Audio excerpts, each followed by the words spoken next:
Welcome to another episode of the Bamateur Hour. Thank you for tuning in. We now have over 500 subscribers to our YouTube channel, and we're growing daily.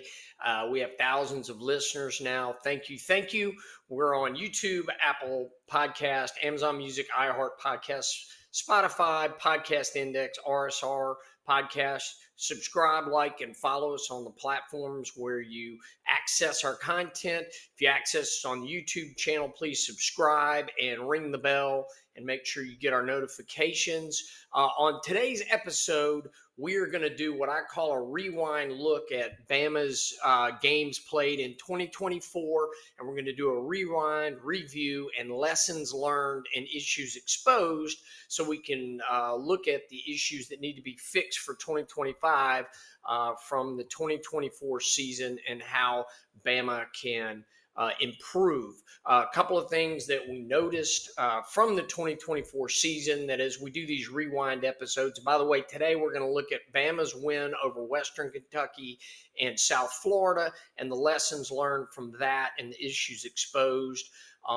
But some themes that you're going to find as we look at all of these games from 2024 is that there were explosive plays galore, but the offense was explosive plays, boom or bust. There were also lots of penalties. This team committed a lot of penalties, both on the offensive side and the defensive side of the ball. In particularly in the South Florida game, offensive line issues were exposed, including committing penalties, holding penalties, ineffective run blocking, and you'll see that these issues reemerge throughout the season. Also, there was a struggle to put together long, sustained drives. Most of the scoring drives were the result of big explosive plays that took the offense down the field quickly and either resulted in scores or resulted in getting the ball into the red zone and then a subsequent score from there. You rarely saw 10, 12 play drives where you'd pick up 3, 4, 5 first downs in a scoring drive. So again, it was a boom or bust offense. And the other thing you'll notice is that the team's talented but undisciplined at times, both in terms of committing penalties and also in terms of just doing the job, play in and play out, that somebody would break down. And when you have one or two players on either side of the ball who break down and don't do what they're supposed to do, then things fall apart. And finally, what was exposed is that the quarterback in particular was a boom or bust. Milroe was a boom or bust quarterback. He could not pick apart a defense in moving the ball down the field, hitting 3, 5, 7, 8-yard completions at a time and taking the offense down. It was either going to be a big play from using his legs or throwing the ball over the top, or it was going to be a sack, an incomplete pass. So it really was boom or bust on the offense. So now let's jump into the Western Kentucky game. In that game, Alabama blew out Western Kentucky. It was really Bama scoring on explosive play after explosive play. Western Kentucky was outmanned and outgunned. But again, Bama didn't score on 8 to 10, 12 play drives. They scored on explosive drives. Milroe was 7 for 9 for 200 yards and threw for 3 touchdown passes. Threw for 3 touchdown passes on 7 completed passes. Again, boom or bust. He hit a touchdown pass of 22 yards, 84 yards, and 55 yards. And then the offense, in terms of running, had a TD run of 12 yards, of 39 yards, of 85 yards, and 21 yards. Again, it was not push the ball down the field, 10-play drive, 12-play drive, eat up the clock, 4, 5, 6-minute drives. That was just not the Bama offense this season. Bama averaged 9.2 yards per play and had over 600 yards of offense in the game. Really blew out Western Kentucky, dominated it. But again, these were not pick up 5 yards in a cloud of dust or pick up 6 yards and just methodically move the ball down the field. Big play, nothing, big play. That's just the way this offense was under Milroe. A couple of things that reared their ugly heads in this game were 7 penalties for 59 yards. And it was just the penalties that continued to hurt Alabama throughout the season. Untimely penalties, bad penalties that either stopped drives on the offensive end or bad penalties that would extend drives when we were on defense. And so it just ended up being a theme throughout and really tough. So those were the big takeaways from the Western Kentucky win. It was a blowout. Alabama was much better than Western Kentucky, had better dudes on both sides of the ball, dominant performance, but it was not a smash mouth, just run the ball down their throat, throw it 3, 5, 7 yards at a time, big play or nothing type of offense. And that's what we saw. So then from there, the next game was the South Florida game. And in that game, Alabama won 42-16, but going into the fourth quarter was only up 14-13. It was a really ugly game through 3 quarters, and a game that Alabama looked out of sorts from a lot of different perspectives. It was just not a dominant performance, and there were a lot of things to look at as Alabama was up 14-13 heading into the third quarter of that game. A lot of flaws were exposed, and I think teams that beat us were able to play on those flaws later in the season. It was really Alabama's undoing. We were able to put 28 points on the board in the final quarter, and we're able to just wear out South Florida at that point. A couple of things. Jalen Milroe had a solid performance, rushing for 2 touchdowns and throwing for 2 touchdowns. But again, it was more that boom or bust mentality. Jam Miller had 140 yards, and Justice Haynes also had a touchdown. Ryan Williams had a big play catching a long touchdown pass. And the Alabama defense was decent for the game, and they only allowed South Florida to have 1 touchdown. But a couple of things really stuck out to me from the defensive side is that there were receivers that got open with busted coverages, and really it was the quarterback's inability to connect on those big plays that could have swung the ball into a different outcome had the South Florida quarterback been able to connect on some busted coverages where he had receivers open, and he just missed them on the throws. So that was a tough game. South Florida was a good team, and Bama got exposed. So let's go through some things that happened in that game that really were there. Number one, turnovers by Bama. 3 fumbles lost in that game. Those are drive killers when you're losing the ball. The offensive line, had they been more dominant in that game, probably wouldn't have resulted in those fumbles, because a lot of those fumbles were due to contact and the runners getting the balls knocked out, and that is due to either runners being undisciplined and trying to get that extra yard and not having good ball security, but also the blocking not being what we needed. Bama also had 13 penalties for 120 yards. Milroe got sacked 4 times. The pass protection was not great, but Milroe also held on to the ball too long and took some of those sacks because he was hanging on to the ball too long. And again, it just demonstrates that Milroe from the pocket really struggled. Milroe in a traditional passing game really struggled.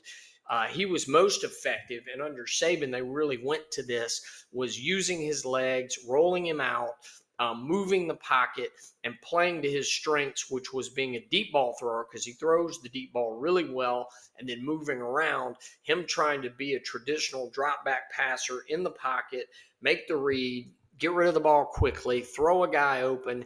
That was just not Milroe's strength, and it really came out. Also, we had 5 holding penalties, and 2 of those holding penalties took touchdowns off the board. So the offensive line was really struggling with the quick, aggressive offensive lineman from South Florida, and it had 6 holding penalties for the game, gave up 4 sacks. The offensive line issues were exposed, and that came into play later in the season as well.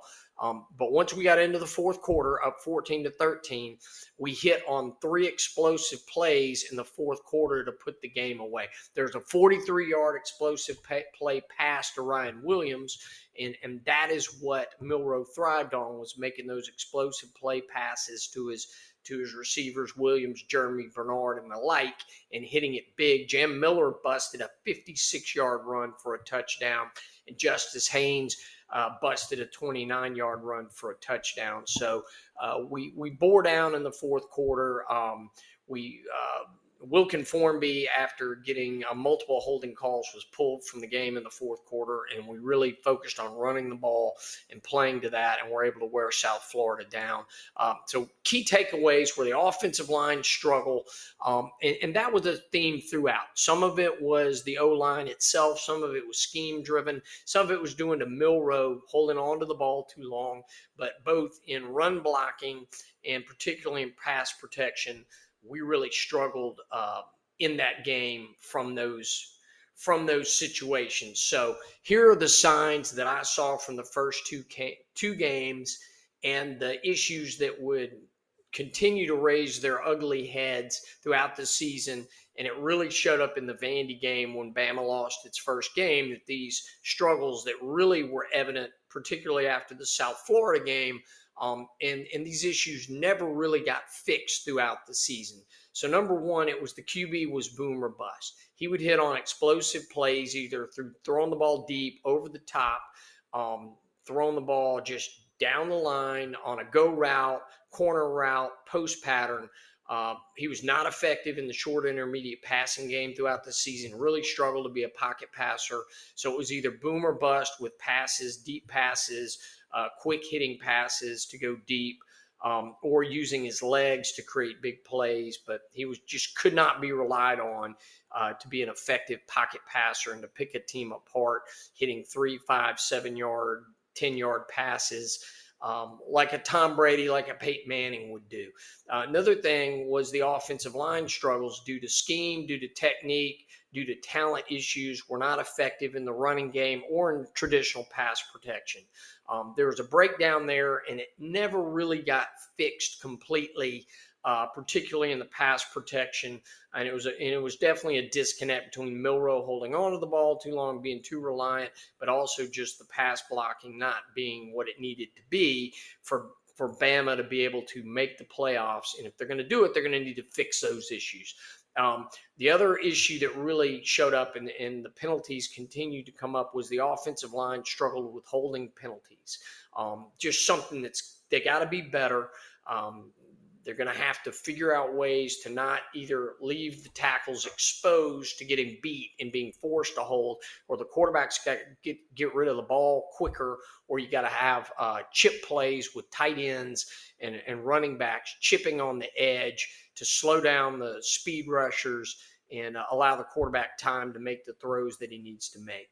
On the defensive end, too many penalties, too many blown coverages. Had South Florida had an accurate quarterback who could take advantage of the blown coverages, South Florida probably would have put 14 to 21 more points on the board, and the game could have had a very different outcome in terms of looking like an Alabama blowout. But really, it was late scores by Alabama that made the game seem like a blowout, but it really was a close competitive game with, again, Alabama only being up 14-13 at the end of the third quarter of that South Florida game.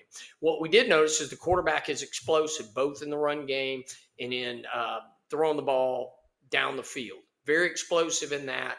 And what the defense has figured out is don't let Milroe beat you over the top, and don't let him beat you with your legs, and force him to be a pocket passer, force him to have to pick you apart. And Milroe couldn't do it. And in those losses, it really was Milroe getting exposed as his inability to do that really hurt Alabama in those losses that kept them out of the playoffs, and also as to why they lost to Michigan in that bowl game that was really a tough pill to swallow, given Alabama's talent level and Michigan's talent level in that game. But some things that really turned up that you could see in these two games were how explosive Ryan Williams and Jeremy Bernard are. They're big-time receivers. They can get open. They can make big plays. You just got to have a quarterback that can deliver the ball to them on time in the right spots, run the right routes. We've got two game-breaking receivers, and you throw in Isaiah Horton in there, and we really got three receivers that look really good, really effective, and that's not including the guys, the second, third teamers. It is a really deep, good wide receiver room, and you saw how good Ryan Williams and Jeremy Bernard are and can be. So those are some positive things that came out of these first two games. The other thing is the defense is talented, but they were not fully dialed in these first two games. They were mistake prone, made a lot of penalties, blew assignments. So those were some things that, again, reared their ugly head throughout the season. So in summary, as we go back and look at these first two games of Alabama's season, Western Kentucky, big explosive plays, blew out Western Kentucky, but again, no big drives. Defense was they just outmanned Western Kentucky. Western Kentucky was at a big advantage. But the South Florida game really exposed problems that Alabama never really got fixed throughout the season. And although Alabama finished 9-3, really should have been 10-2 or 11-1 had they been able to fix these issues and develop the quarterback to where it could be more effective in making quick reads, get the ball out quickly, and hit those 5, 7, 10-yard passes that keep the chains moving. And Milroe was just never effectively able to develop like that. Offensive line struggles. Again, we were not able to just bear down and run the ball when needed and get 3, 4, 5 yards and keep the chains moving. It was big player bust. And so those things really hurt us in the Vanderbilt loss, in the UT game in the fourth quarter when we needed to make plays and were behind, couldn't do it. Certainly in Oklahoma, we got ourselves in a big hole and couldn't dig ourselves out. And the Michigan debacle was really a poor offensive outing, particularly with Milroe, but the team just couldn't do anything effectively. So we'll revisit those. We're going to revisit those in future episodes. That this has been an episode, a rewind episode, looking at Alabama's win over Western Kentucky, South Florida, lessons learned, issues exposed, and then areas that if Alabama's going to make the playoff and make a run for the Natty, these issues cannot come into play and cannot be the issues they were in 2024 and 2025. We're going to have to be better, and those issues are going to have to be fixed. Hopefully Ryan Grubb can fix the issues with the offense. The defense did improve, was more disciplined. If they can just keep the penalties under control, they did a much better job of doing their jobs, each player doing the assigned things and not blowing coverages as much later in the season. But the offense just didn't improve enough throughout the year to make that step that the defense made throughout the season. So we're hoping 2025 is going to be a better, more fine-tuned team, coached up better, able to execute better, and get a better result. So anyway, this has been an episode. This has been another episode of the Bamateur Hour. Again, this is a rewind. I'm Bama John. Thank you for listening. And today is Wednesday, June 4th, 2025, in the year of our Lord. And I just appreciate all you listeners, and we'll be back with another episode soon.